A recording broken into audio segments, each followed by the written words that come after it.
হারানো কোনো জিনিসের আপনি উঠান, কারোর হারানো, কারোর পড়ে গেছে, আপনি উঠাইছেন, তাহলে যেটা উঠাইছেন ওটা ডবল দিতে হবে। এরকম একটা মাসালা আপনারা শুনছেন না শুনেন নেই? এই মাসালাটা কেউ একজন বানাইছে যাতে করে কেউ ভয়ে আর কারোর টাকা পয়সা না তোলে।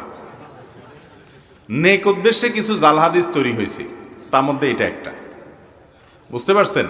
অথচ কোরআন হাদিসে কোথাও কথা বলা হয় নাই। তা আপনি এক কাঠি আগ বাড়িয়ে কেন এরকম নিজের মন গড়া মাসআলা বলবেন? এটা জায়েজ নাই, গুনাহের কথা।